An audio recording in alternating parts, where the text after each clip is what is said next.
like, and that was the thing too. How'd you sign him? Well, so I'm very big on networking, and like one of the things like, and I've always been, I'm always been very good at talking to females and making friends. And that was a skill set that kind of like my dad instilled in me. He said, you should always be the guy that knows the guy, Being the guy. I love that. And I was like, okay. So like, I was always kind of the weird kid in high school. I was the extreme sport athlete guy. Like we never really had, like we had our other, like we had skateboarders, rollerbladers, and then BMXers.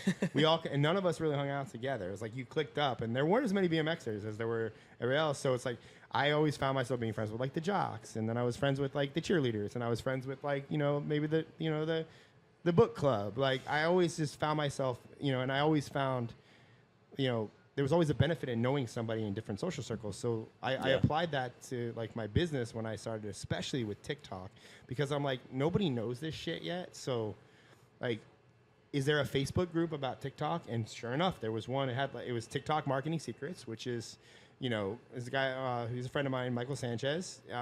He had like 500 people in the group when I joined it. And now it's like almost over 20,000, I think. But like, and I've always been a fan of paying for friends, as in like I need to pay for access to talk to certain people. And Michael did not know who I was. I joined his Facebook group. I understood that. And he offered like $100 consultings. So instead of buying just one consulting, like at the time I was running 3 accounts. We were growing 3 accounts.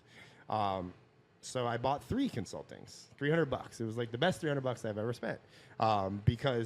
But I didn't pay for it all at once either. I paid $100 at a time. So he saw my name 3 times. Yeah, I heard that story. Yeah, and then he reached out. We scheduled our calls, and I did my account last. The first one was Overtime Athletes, which is my friend Chris.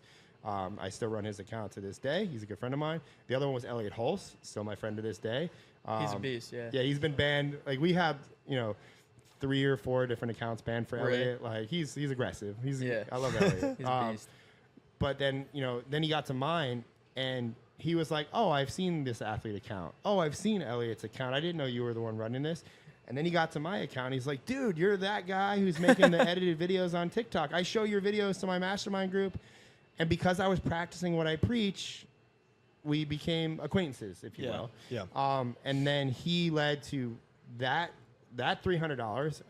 A week later led to Adley Stump making a post in his Facebook group, looking to start making TikToks. I'm already proven to go viral.